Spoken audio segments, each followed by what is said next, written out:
Fala, nação atleticana, tudo bem com vocês? O meu nome é Luiz, sejam bem-vindos ao canal Palavra Atleticano. E no vídeo dessa terça-feira a gente vai falar sobre a provável escalação do Atlético Paranaense para a partida de amanhã diante do Cuiabá e o que eu faria de diferente daquilo que provavelmente fará o técnico interino Wesley Carvalho. Então fiquem comigo que logo depois da vinheta a gente volta para falar tudo sobre esses dois assuntos.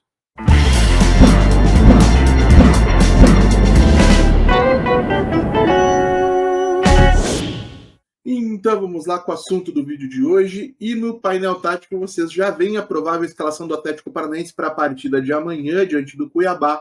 Informação do jornalista Thiago Marquezini, dono do canal 3 Pontos aqui no YouTube. E o Atlético que vai a campo com Bento no gol, Matheus Felipe, Kaique Rocha e Vinícius Cauê formando o trio de zagueiros, Madson na ala direita, Hugo Moura e Eric na base no meio de campo, Christian atuando mais uma vez na ala esquerda, Vitor Bueno como meio atacante, abastecendo a dupla formada por Tomás Coelho e William Bigode. Então, conforme foi antecipado pela Monique Vilela na segunda-feira, com exceção óbvia dos lesionados, dos suspensos, que são Thiago Heleno, Kaká, Fernandinho e Alex Santana, e do Vitor Roque, que hoje já esteve no CT se despedindo de funcionários e dos agora ex-companheiros. O Vitor vai seguir carreira na Espanha e deve desembarcar em Barcelona no finalzinho do mês, salvo engano. O Atlético vai completo para a Arena Pantanal. Inclusive, Agustin Canóbio, que se recuperou de dores musculares, deve estar à disposição, deve viajar com a delegação, só não deve começar jogando, pelo menos até o que se sabe até esse momento. Lucas Esquivel não foi relacionado. E eu confesso que não gostei muito dessa decisão, tá? Eu cheguei a comentar com algumas pessoas, para essa partida da 38ª rodada, eu teria montado o time com alguns jogadores das categorias de base, alguns reservas que foram pouco observados ao longo desse ano, e alguns pouquíssimos jogadores do elenco principal, porque para um elenco que sofreu tanto com a sequência de jogos e com as lesões na temporada de 2023, me parece que entrar em campo num jogo que não vale rigorosamente nada não ofereceria nada de bom, seria somente um risco de mais alguma lesão grave a atacar um jogador do nosso elenco. Então, para amanhã eu faria uma coisa bem diferente, e aí a gente vai para o painel tático e eu vou tentar mostrar para vocês o que de diferente eu faria. Tá? A primeira questão que eu faria, eu não utilizaria o Bento amanhã. Tá? O Bento é um dos principais jogadores do elenco do Atlético, foi convocado para a seleção brasileira, é um jogador que está sendo observado pela Europa, é um dos melhores goleiros do Campeonato Brasileiro, não tem nada mais para provar. Ao meu ver, seria mais uma oportunidade da gente colocar o Léo Link em campo, ou até de repente, promover a estreia profissional do Mikael. Mikael, que é um dos grandes prospectos das nossas categorias de base, um goleiro que já vem sendo observado há algum tempo por clubes do exterior. Então seria até uma oportunidade bacana de dar uma moral e fazer a estreia profissional do Mikael num jogo que não exista tanta pressão, né? Para o sistema defensivo, gente, eu confesso que eu não começaria com o Madson. O Madson é um jogador que, além de estar vindo de uma lesão recente, tem um teto técnico muito bem conhecido. Acho que seria uma oportunidade da gente dar uma última observada no Bruno Pérez. Bruno Pérez, que já falei aqui em outros momentos, foi muito prejudicado na passagem dele pelo Atlético, porque o Atlético vende o Kelvin num momento em que a janela de transferências estava fechada, contrata um Bruno Pérez que vinha há muito tempo sem jogar, portanto fora de forma, e que precisaria passar por um processo de aprimoramento da condição física antes de entrar em campo, mas a necessidade acaba forçosamente colocando o Bruno Pérez em campo sem as melhores condições.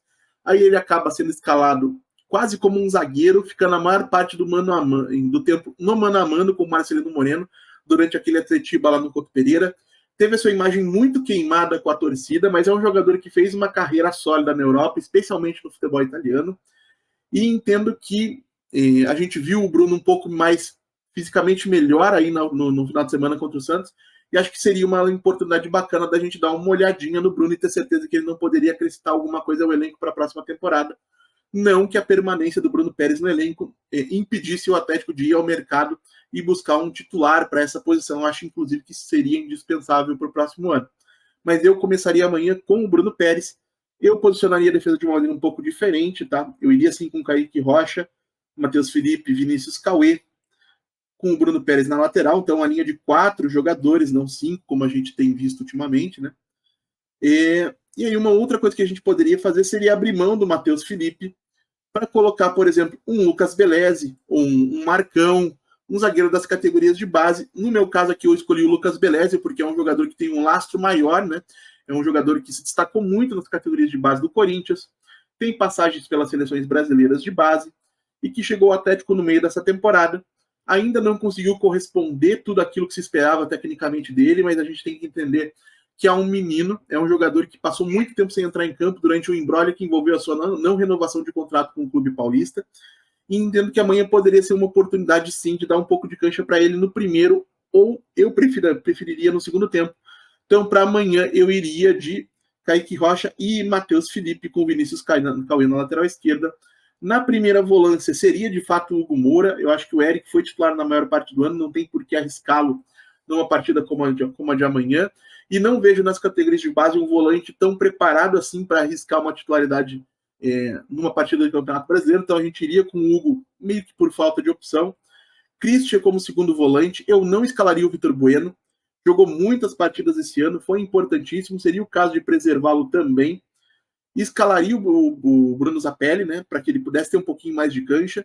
E não escalaria nem Tomás Coelho e nem o William Bigode. William Bigode, que por mim não ficaria no Atlético para 2024, jogador caro, jogador fisicamente pouco confiável e que tecnicamente teve sim alguns momentos interessantes ao longo de 2023, mas foram muito poucos para aquilo que ele custaria aos cofres do clube. Para amanhã eu iria com Arriagada, que foi pouquíssimo testado, Rômulo, que também não recebeu muitas oportunidades e teve um período afastado por lesão, e de repente um Felipe Chiquete, tá, gente? Acho que seria o caso da gente começar a pensar em quais dos meninos da base a gente poderia aproveitar. Esse trio aqui, acho que o único elemento mais fixo seria o Chiquete. Tanto o Arriagada quanto o Romulo podem atuar também pelo lado direito, né? A gente viu o Arriagada jogando assim em alguns momentos. Então acho que poderia ser um ataque bem móvel. A gente poderia ver 2 ou 3 jogadores das categorias de base que eu entendo que tem algum potencial e que poderiam ser melhor aproveitados ao longo do próximo ano, até para que a gente já possa, de repente, imaginar como vai construir essa equipe para 2024. Tá? Além disso, eu gostaria de ver ao longo do jogo mais meninos entrando em campo. Tá? Então, os principais nomes que eu coloquei aqui seria, de repente, o Dudu, no lugar do Bruno Zapelli, no segundo tempo, um Danielzinho, que poderia entrar no lugar do Arriagada ou do Rômulo, o Emerson, que poderia entrar no lugar do Chiquete. O Atlético realmente precisaria utilizar essa partida contra o Cuiabá para dar uma rodagem para esses meninos, para eliminar o risco de lesão dos seus principais jogadores e já fazer todo um planejamento já pensando em 2024. O ano de 2023 acabou depois da vitória sobre o Santos. Mas gostaria de saber também a opinião de vocês, o que vocês fariam para essa partida de amanhã e por quê, logicamente. Vocês entrariam em campo com todo mundo, preservariam alguns jogadores? Deixe a opinião de vocês aí nos comentários. Como eu sempre digo, eu leio todos e respondo todos.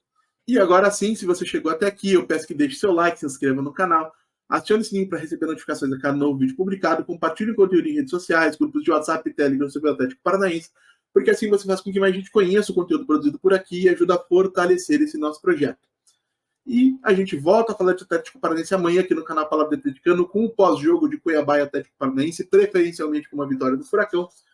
Muito obrigado mais uma vez pela atenção de todos e até a próxima.